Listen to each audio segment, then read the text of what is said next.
Y hoy no quiero leer la frase que me pusieron en el guión. Quiero leer una frase de su texto, uno de los tantos libros que él tiene, que se llama Filosofía para Inconformes. Y a tono de pregunta dice: ¿cómo pertenecer a una especie ante la que no podemos contener nuestra repugnancia? ¿Cómo confesarnos seres humanos sin experimentar asco y vergüenza? Con una trampa muy sencilla. Basta con dejar de ver el bosque y mirar los árboles, con cambiar el filo a la mirada, con negar la evidencia que dice: nada humano me es ajeno, gritando: yo no soy ese. Un aplauso para el doctor en filosofía Óscar de la Borbolla.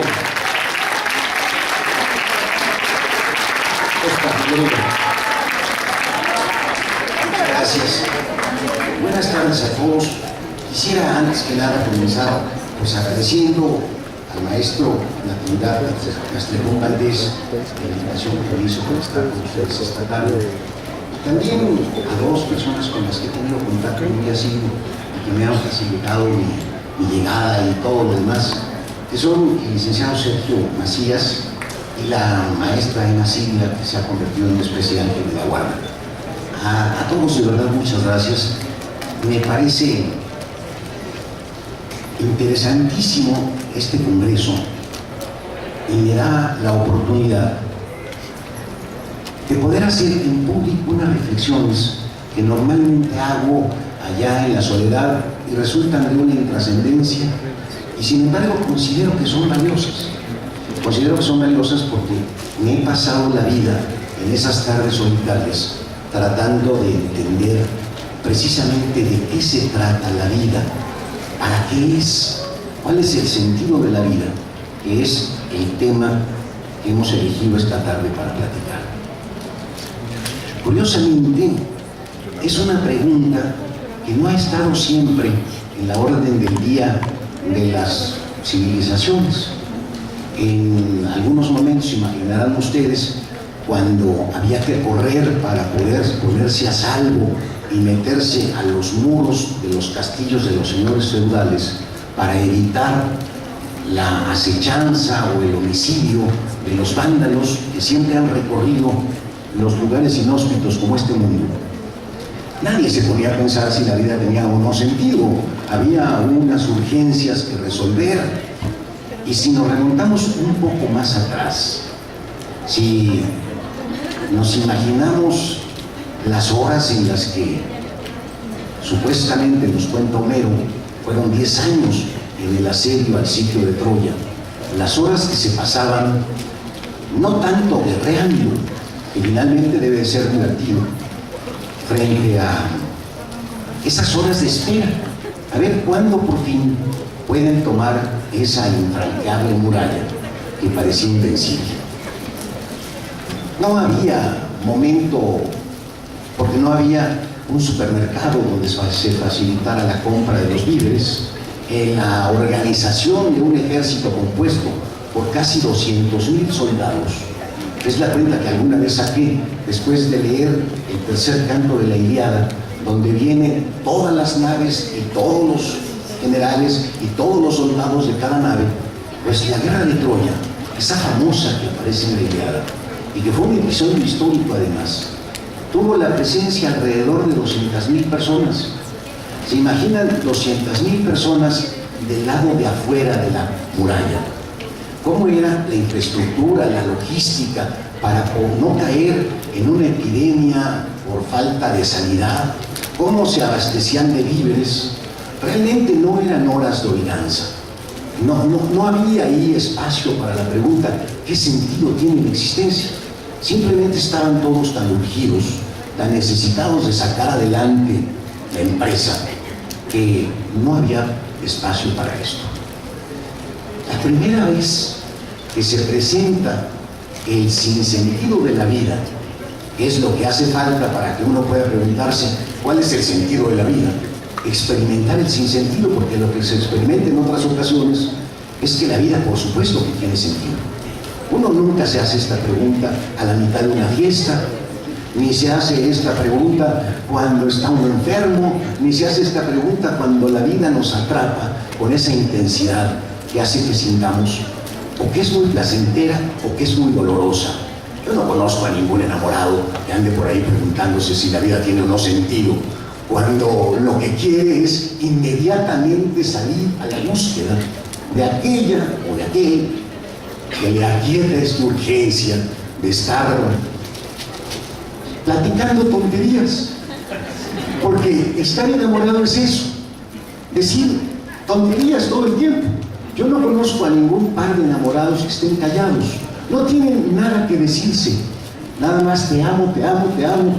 Es aburridísimo por eso escribir de enamorados, no se puede escribir de enamorados. Pero, en fin, ustedes lo saben mejor que yo.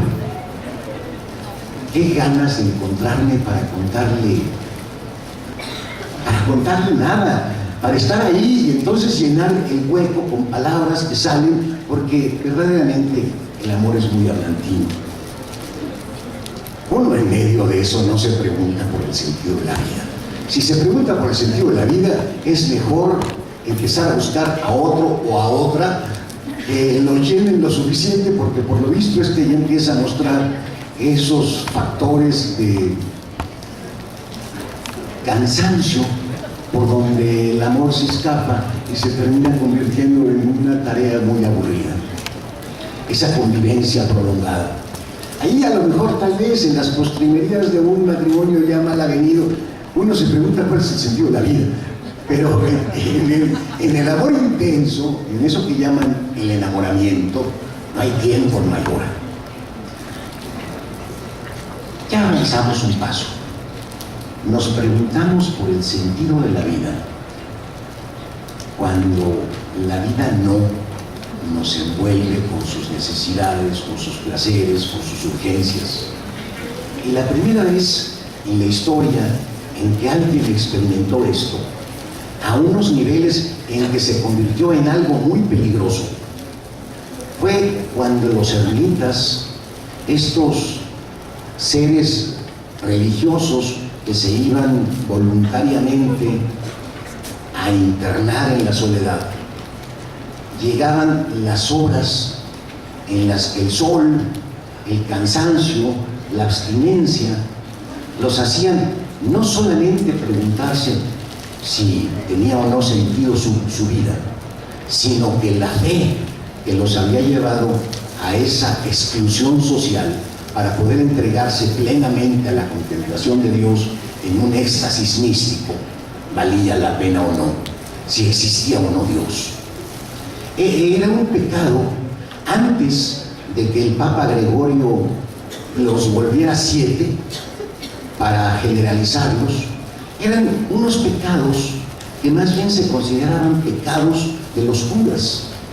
Ya luego tuvieron esta versión un poco más laxa, que resulta malo para todos, pero había un pecado que quedó perdido entre la tristeza y la bulia, una cosa que le llamaban asedia, que era ese sopor del mediodía, cuando después de no hacer nada y haberle dedicado ya 1 mes, 2 meses, 1 año, 2 años a la contemplación de Dios, Dios no daba la cara y uno estaba sin hacer nada.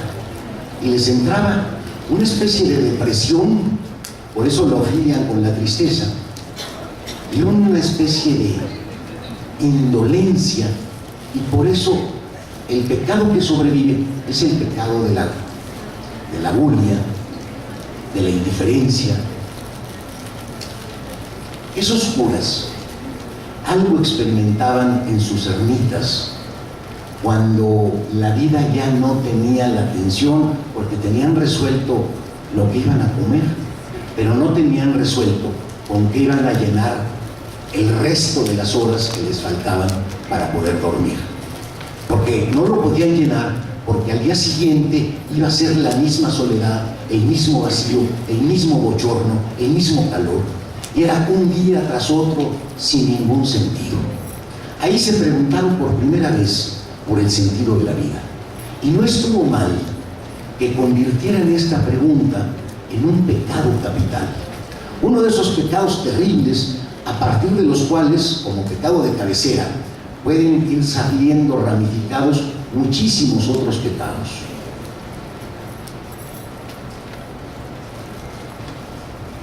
Habría que excluir esta pregunta, porque la sola formulación lo que hace es enfrentarnos a una manera de acometer la vida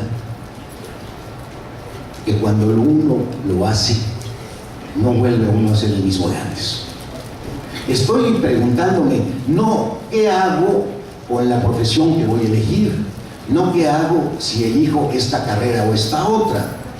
Estoy preguntándome si la vida vale o no la pena de que se la viva, como decía Albert Camus en el mito de Sísifo. O sea, estoy preguntándome por el sentido de la existencia. ¿Vale o no la pena que yo esté aquí? ¿A qué vengo? ¿Para qué estoy? Les digo que es una pregunta que destruye cuando se formula realmente, porque para poderla formular es lo de menos. Lo que hay que comprender de fondo es que la vida no tiene sentido. Es que estamos aquí un ratito, como decía Nezahualcóyotl, y por eso esta pregunta se volvió la pregunta eje de una filosofía de posguerra, una filosofía que nació justamente después de la ocupación de París y que germinó en esos años de las entreguerras y de la posguerra. Me estoy refiriendo al existencialismo.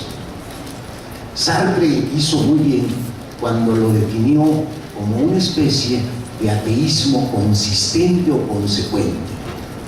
Si Dios existe, todo está claro. Este mundo tiene un sentido. Somos el resultado de la elección, no de cualquiera que tiene un criterio mediano o más o menos. Somos el resultado de alguien que tiene el juicio más elevado de todos los que puedo imaginar, porque es omnisciente, omnisapiente, omnibondadoso, etc. Si este mundo es una creación, todos nosotros estamos justificados, aunque no entendamos qué hacemos aquí. Pero ¿qué tal si Dios no está? Por eso el existencialismo, insisto, lo definía bien Sartre cuando decía que era un ateísmo consecuente. Y esta pregunta por el sentido de la vida es la que se convierte en el corazón de la conciencia del absurdo. Y es una conciencia epocal, es la época de los mediados del siglo XX y de la que estamos un poco saliéndonos, no tanto porque la hayamos superado, sino porque actualmente las cosas que ocupan el interés del pensamiento tienen un carácter muy menor. Así como ustedes pueden ver que la pintura o la música o cualquiera de las bellas artes llegó un momento de esplendor hacia mediados del siglo XX y luego vinieron las instalaciones, luego vinieron las cuestiones abstractas, luego vinieron las músicas que no son tarareables, vinieron cosas muy extrañas que ya no han tenido la talla de lo que sucedió en el pasado. Vivimos en una época que no solamente se refleja en su falta de pujanza, creatividad y ambición de perfección, sino que vivimos en una época posmoderna donde se hace un eclecticismo de esto y de aquello y la novedad es lo que menos importa, porque finalmente ya puso de moda Marcel Duchamp el ready-made, y entonces lo podemos reciclar todo y sacar una y otra vez. ¿Ya para qué nos quemamos las pestañas haciendo una película nueva? Si alguna vez en el pasado hubo un cómic que ahora convertimos en película y luego ya ni siquiera la dejamos como una sola vez, sino que hacemos otra versión de la misma película, y estamos en un refriteo porque el esfuerzo de originalidad ya no tiene ante quién presentarse. Si no es ante un tribunal que valga la pena presentar mi obra, ¿para qué me tomo tanta molestia? El tribunal está compuesto de personas como yo. Entonces ahí hago las cosas al más o menos porque finalmente nunca compareceré ante Dios y éste me juzgará si fui o no original, si aporté algo valioso o no. El jurado está compuesto por otros como yo. Vivimos en esta época y entonces se refleja en el arte y se refleja en el pensamiento, pues cuestiones de un tamaño que no superan los pensamientos de antes. No tenemos un filósofo con un sistema que realmente explique todo. No tenemos una obra presentable como la que fue la Divina Comedia de Dante, cuya arquitectura perfecta no la ha igualado absolutamente nadie. Tenemos obras que nos representan, tenemos autores valiosísimos, pero no de esa talla. El sentido de la vida, pues, fue esta preocupación de unos filósofos de mediados del siglo XX que descubrieron, no solamente ellos, sino lo que muchos descubrieron en ese entonces, y lo descubrieron los literatos.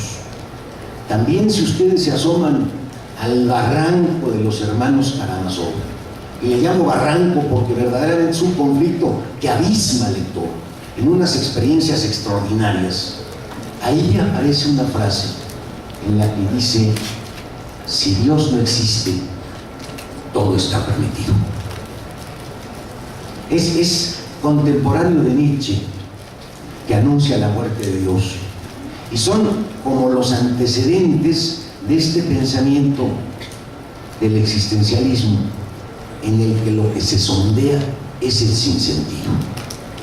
¿Cuál es el sentido de la vida? Se lo pregunta uno después de haber leído La náusea de Jean-Paul Sartre, La caída de Albert Camus o El extranjero de Albert Camus. ¿Cuál es el sentido de la vida? Se lo pregunta uno después de presenciar una obra de teatro de Samuel Beckett, cualquiera de ellas, pero principalmente El final de la partida o Esperando a Godot. ¿Cuál es el sentido de la vida? Se lo plantea uno cuando en los pintores de este lado, ya de lo que he llamado hace un momento decadencia, se encuentra uno un cuadro todo pintado de blanco o todo pintado de negro, que estoy nada menos que ante Malevich.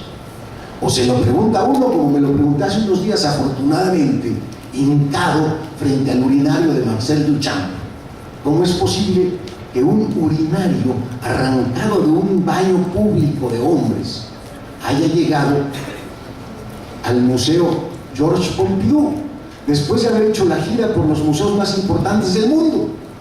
Frente a esto, uno sí se pregunta cuál es el sentido de la vida. Hay pues algo grave en el solo formularnos la pregunta. Pero como bien han dicho, nadie mira impunemente los ojos del abismo. O también han dicho: los desiertos crecen, ay de aquel que alberga desiertos. Esta pregunta que nos enfrenta al asunto de nuestra nada portátil, la que hace que a mi vida se le escape el significado, que se le escape el sentido, que ya no sepa para qué vivo, ya está planteada. Y por las caras que observo desde aquí, me da la impresión que ustedes también saben a qué me refiero. Yo no creo que ustedes traigan tramposamente bajo la manga el as de la solución. Este señor puede decir lo que quiera, pero yo estoy seguro y convencido de que mi vida tiene una absoluta justificación dentro del universo. No me importa el Big Bang ni el Big Crunch, no me importa que no pase a la historia. Yo estoy aquí porque Dios me eligió a mí mismo para estar aquí. Yo no sé si ustedes lo crean. A lo mejor hay alguno. Si hay alguno, tápese las orejas. Lo que voy a decir a continuación puede resultar muy perjudicial. Ya no estamos tan seguros. Ya no estamos tan seguros de nada, Las características principales de nuestra época es que, como no estamos seguros ni siquiera de la validez de la razón, ya no defendemos la visión occidental. Ahora hay que ser tolerantes, respetuosos ante otras ficciones. Y véanlo, si no, en la práctica. No me refiero tanto en el discurso, en el bla, bla, bla. Uno se enferma y va con el médico alópata. No lo cura. Va con el médico homeópata. No lo cura. Va con el médico de las flores de Bach. No lo cura. Y luego uno va a la acupuntura. Tampoco lo cura. Y uno, cuando la enfermedad se prolonga, recorre todas las medicinas alternativas, concediéndoles igual nivel de validez. En la práctica no tenemos un criterio. No decimos, si no me curó la alópata, mucho menos la homeópata. Esta tiene experimentos, por lo menos 10.000 experimentos detrás de cada cápsula. Y la otra es lo mismo, nada más que tantos experimentos. Acá se hace masivamente el fármaco y allá se hacen con conteo de gotas. Pero es finalmente el mismo.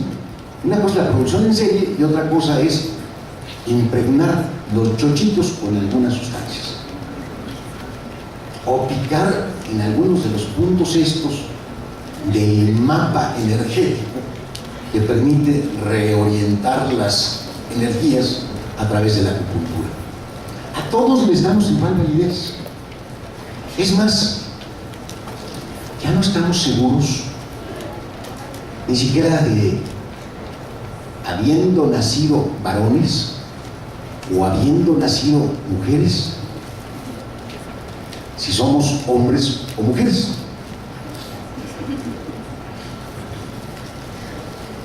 Hay como 48 orientaciones sexuales. Yo todavía no descifro cuál es la mía. Yo la tenía aparentemente muy clara y nunca me he salido de la línea perfecta. Pero empiezo a dudarlo, porque como hay tanto, a lo mejor hay una combinación ahí extraña que es posible. Vivimos en una época de completa relatividad. Esta es la herencia que hemos recibido.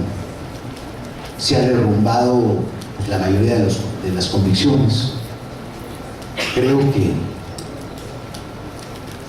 ya ni siquiera los edificios que mantuvieron su resistencia, su inmutabilidad durante milenios, ahora están de pie.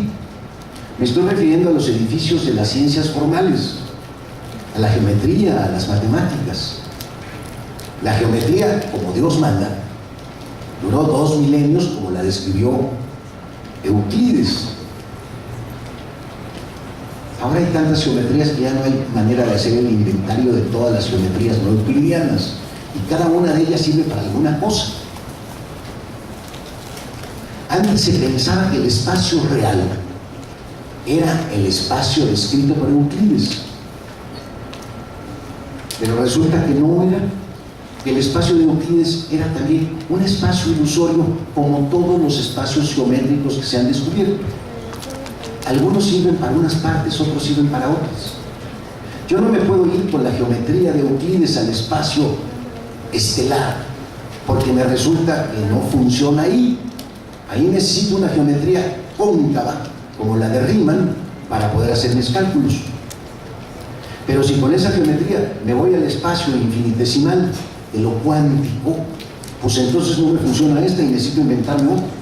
Y además, en esas profundidades de lo insignificante, me hacen falta geometrías que no solamente tengan 3 o 4 dimensiones, sino necesito geometrías de 11 dimensiones. No sé si me explico un poco. El otro edificio que se había mantenido incontrovertible es el de la matemática, pero sale un señor llamado Carl Gödel y muestra que la matemática es inconsistente.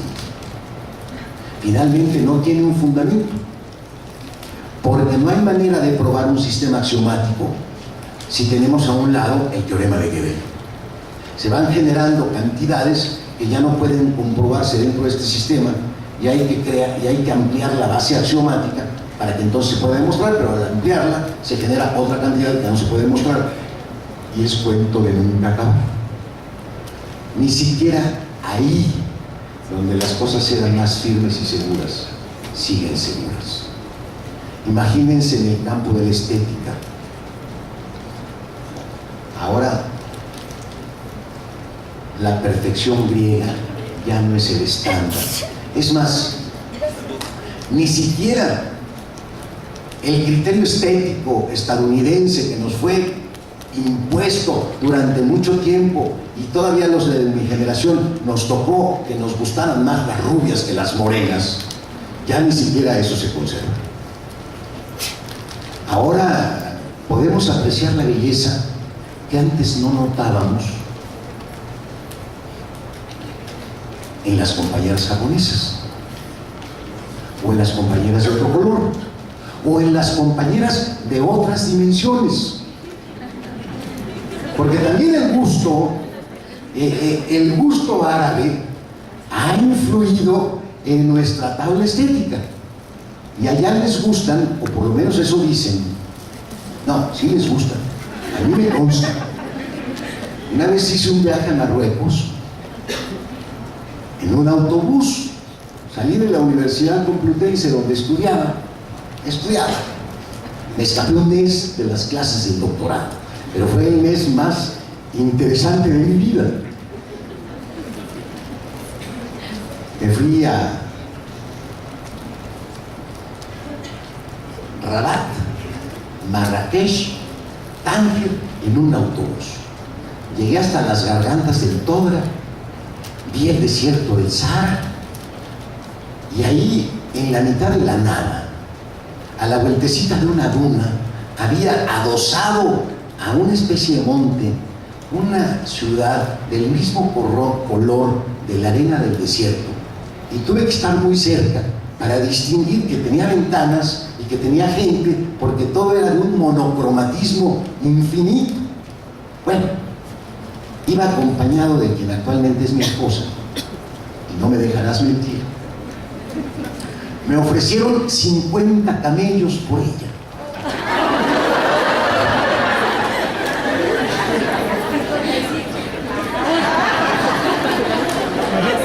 Y yo dije, ¿son muchos o son pocos?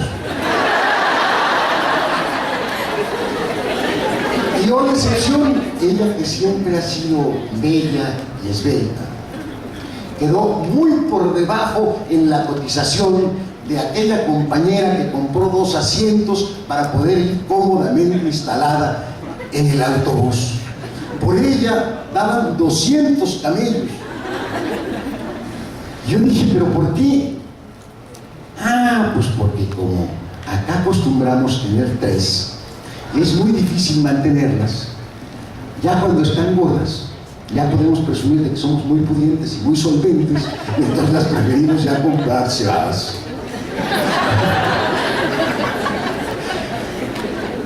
Bueno, es extraño, pero la vecindad que se ha abierto gracias a las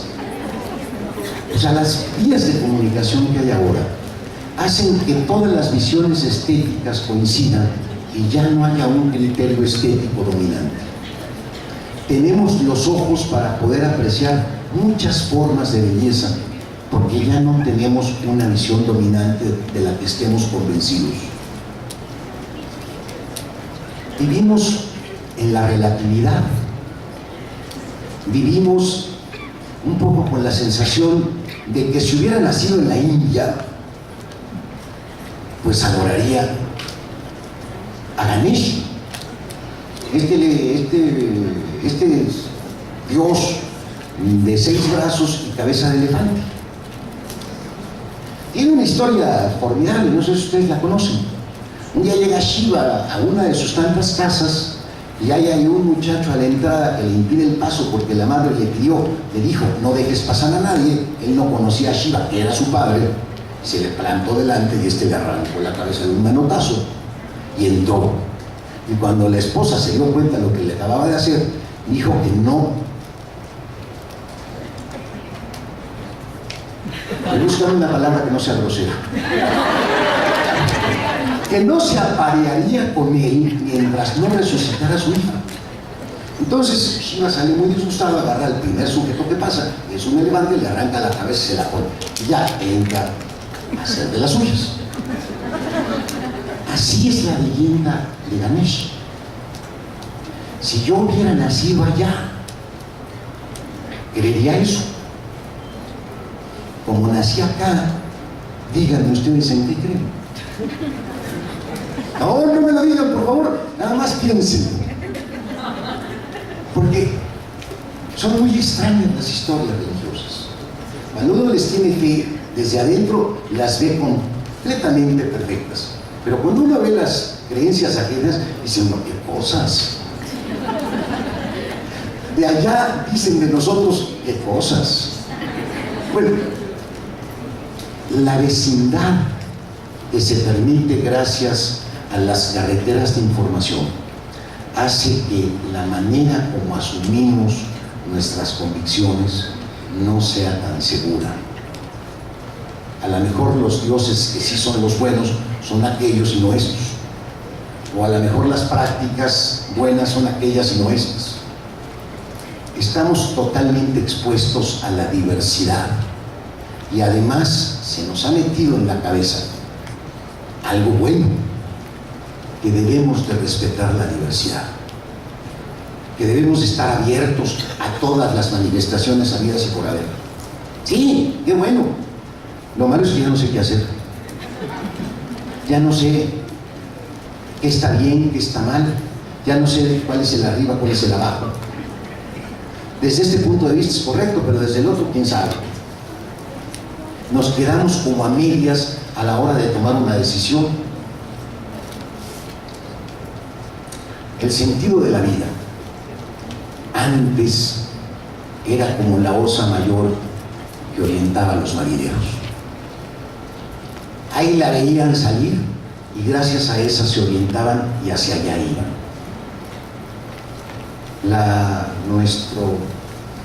Nuestra cúpula celeste está tachonada con tantas estrellas que ya no sabemos con cuál orientarnos. ¿Cuál es el sentido de la vida? Ojalá hubiera uno al cual abrazarse. El problema del sentido de la vida es que tiene que ser una respuesta personal. ¿Qué quiero yo hacer de mi vida? ¿Hacia dónde la voy a lanzar? Si la vida no tiene sentido, paradójicamente, es por fin cuando sí tiene sentido. Si yo hubiera venido a este mundo por mandato de un Dios a ejecutar una tarea, yo no sería más que un títere del destino. Si yo vine arrojado a este mundo donde no me espera nadie y en el que puedo hacer hasta donde pueda hacer, y dependiendo de mis fuerzas, la vida tiene sentido porque yo le impongo ese sentido.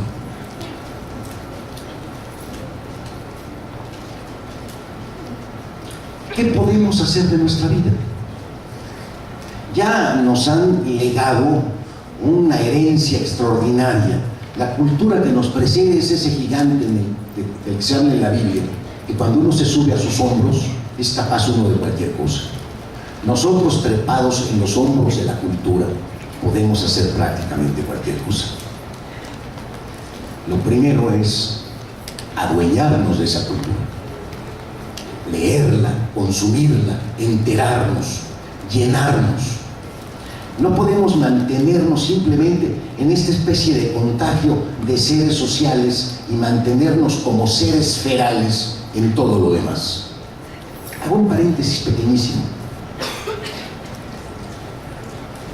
Los seres ferales, o si quieren ustedes, también han sido llamados los niños salvajes, son esos pobres que por alguna razón han sido ocultos y han vivido ocultos del resto de la sociedad porque tenían el problema las madres o los padres del que dirán y los escondían, no los sacaban a pasear, los alimentaban por debajo de la puerta y un buen día ya, pasado el tiempo, los sacan a la luz y se comportan exactamente como lo que somos. Todos nosotros somos eso, si no hubiéramos podido tener el contacto con la sociedad. Nos volvemos seres ferales. En otras palabras, Homo sapiens sapiens, pero nada más. O sea, animales de esa especie. Para alcanzar lo que somos, hace falta que aprendamos a hablar, hace falta que nos digan no esto, no lo otro, no lo otro, para que vaya normando nuestra conducta.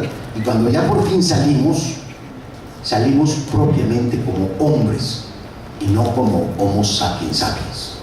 Los seres ferales son estrictamente lo que somos en estado natural. Todo lo demás es lo que nos hemos metido nosotros como una especie de ingrediente artificial que nos ha convertido propiamente en seres humanos. ¿Qué es lo que permite nuestro desarrollo? O sea, alcanzar nuestra plenitud como seres humanos. Lo primero es la cultura. Lo primero que tenemos que hacer, pues es leer. ¿Por qué leer? Lo pongo en primer lugar porque soy escritor y me conviene. Sean un poco mal pensados, a lo mejor. No, porque no traigo libros, por cierto. Es importante leer, porque la lectura es la única fuente en la que yo puedo conseguir palabras. Yo no puedo conseguir palabras platicando con mis amigos, porque nos embaucamos, nos envolvemos en un ping-pong de unas cuantas palabras.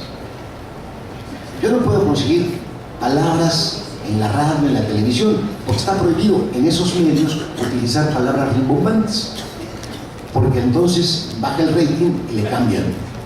Entonces no hay que hablar en tiempos compuestos. Cuando yo hube comido aquella manzana, no se vale, porque yo hube ni quien lo entienda. Nada más que saben que ya llegamos a un raquitismo tan espantoso que utilizamos pasado y presente, ya ni siquiera futuro. Ya ni siquiera decimos nos veremos mañana, decimos nos vemos mañana, nos vemos hoy, nos veremos mañana. O sea, ni el futuro lo usamos. Olvídense de los tiempos compuestos, conjugados, los del subjuntivo, esos ya son exquisiteces, pero sobrenaturales. Dos conjugaciones verbales son las que usa el mexicano. O sea, en los medios no van a conseguir lenguaje. Bueno, ¿y para qué quiero lenguaje? Si me doy a entender también. ¿Para qué quiero lenguaje? Para no pasar como paso yo por el bosque y cuando salgo me preguntan ¿qué viste? Árboles.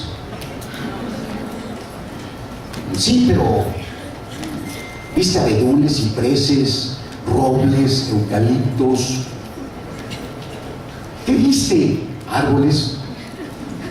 Porque yo no distingo entre un ciprés y un eucalipto y un roble y un pino y una araucaria. Para mí son árboles. No los veo. Si no tengo la palabra para nombrar las cosas, no las veo. Me remito inmediatamente al género más abstracto y entonces me resultan borrosas las diferencias entre un pino bien hechecito con una especie de hélice en cada nivel, que es la araucaria, y un pino todo así como pelotudo, que es el ciprés. Yo lo que vi fueron árboles.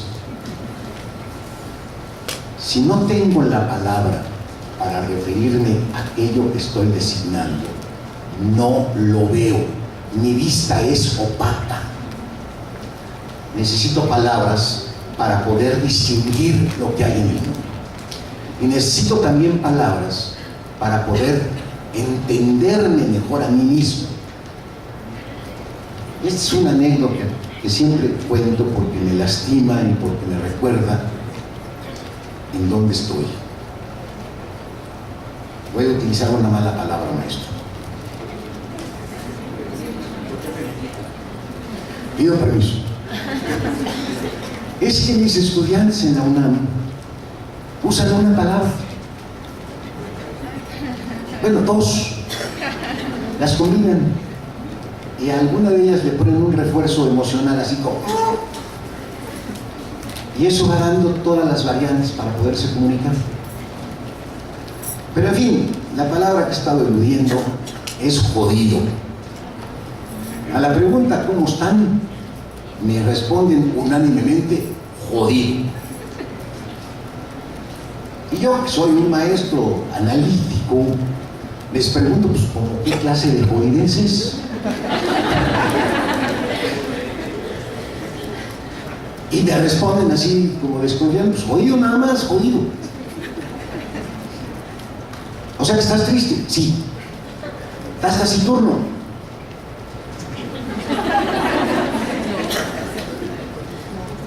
No es lo mismo estar jodido que estar triste, que estar taciturno, que estar melancólico, que estar nostálgico, que estar mohino. ¿Por qué no es lo mismo? Si yo estoy apesadumbrado, es una forma de estar jodido. Mi problema es que hay un peso sobre mí. Seguramente mi pesadumbre la causa la pata de alguien encima de mí.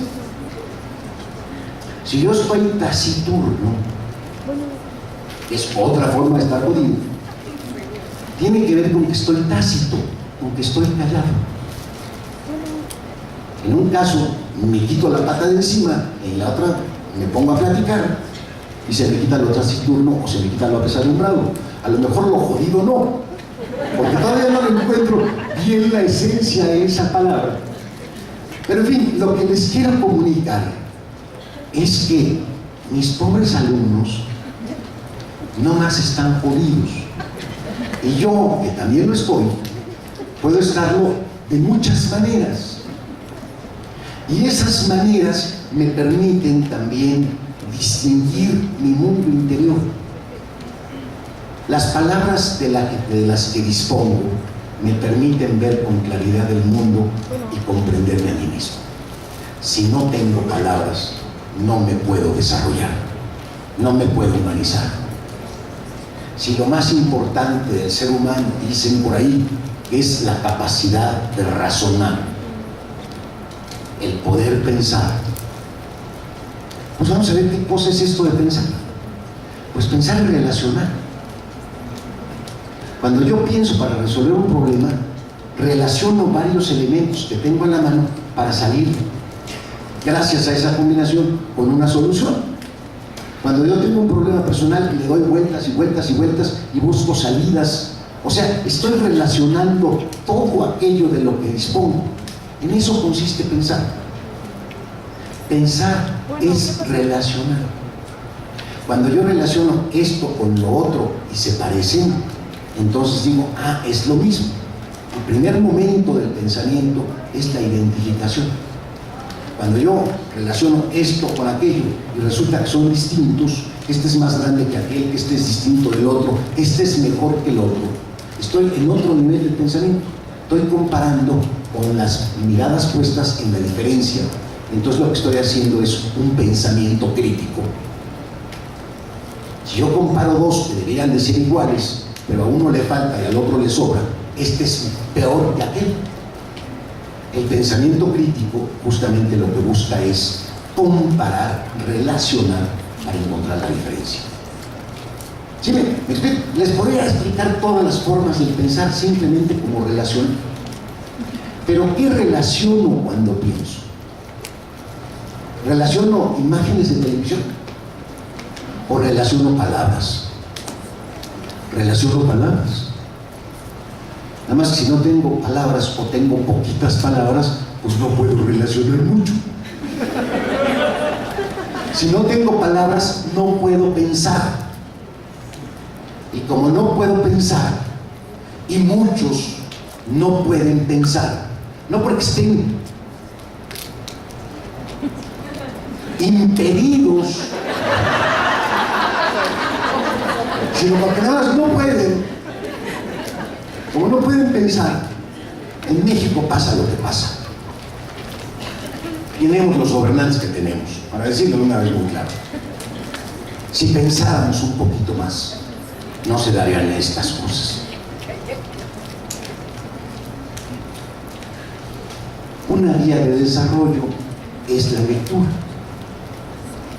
No solamente adquiere uno datos para entretenerse, sino adquiere lo fundamental, adquiere palabras para ver, para distinguir, para pensar. ¿Qué otra cosa es importante para desarrollarnos?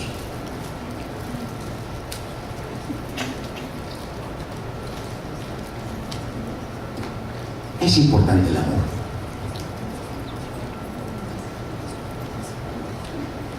Si esta vida no tiene sentido, quiero decir, cuando me muera no me van a castigar ni a premiar. No va a haber cielo ni infierno. Está en duda el gerente que regente más allá. Me vuelvo al más acá, y de las joyas más importantes que están a nuestro alcance es el amor. Es el que me da ganas. Bueno, lo han dicho hasta en las películas más cursis. No se han fijado. Cuando te conocí me dieron ganas de ser mejor. No, lo dice todo el mundo, ya se volvió un lugar común. Me gustaría decir, yo lo inventé, cobrarles el copyright, pero no, lamentablemente no se me ocurrió tamaña frase digna de una tarjeta de Sanborns. Pero conste que es buena, ¿eh? El amor hace efectivamente que uno quiera ser mejor. La experiencia de plenitud que el amor nos da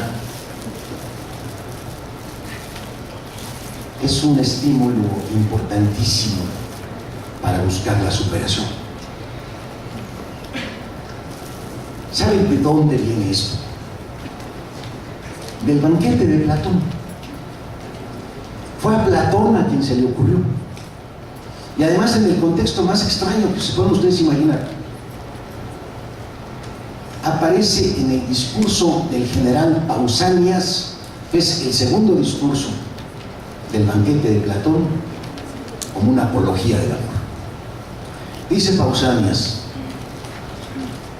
los ejércitos deben de estar compuestos por amantes, o sea, ejércitos homosexuales, porque el amado nunca querrá verse mal ante el amante y viceversa.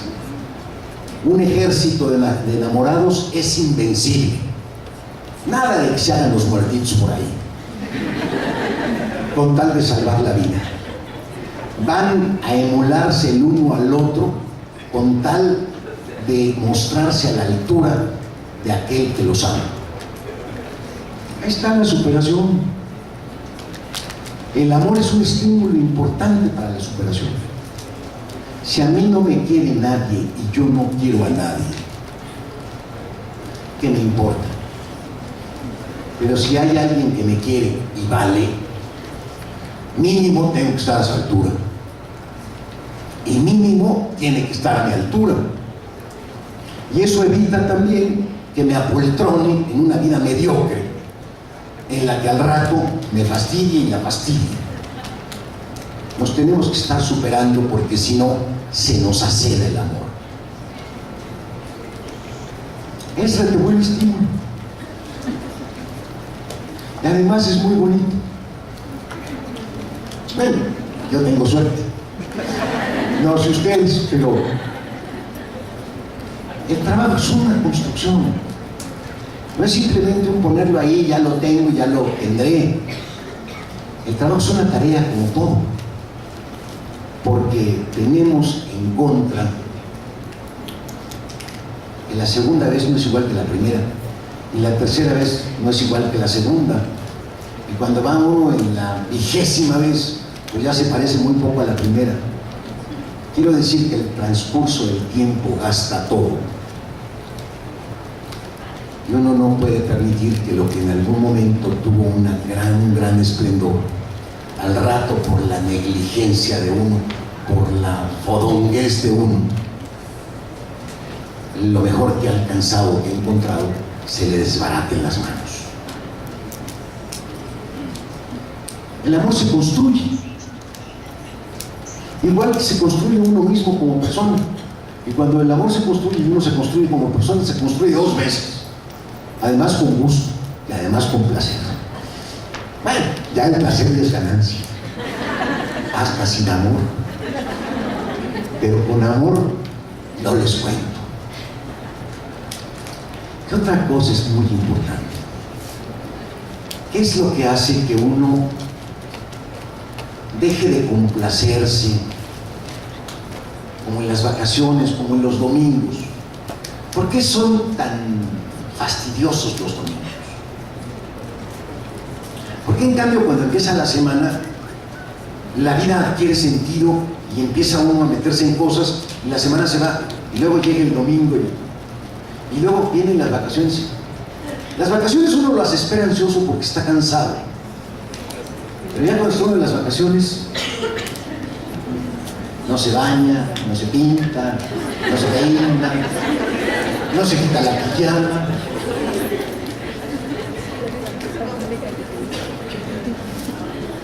¿Qué es lo que hace que uno pueda mantener la vida en una gran tensión?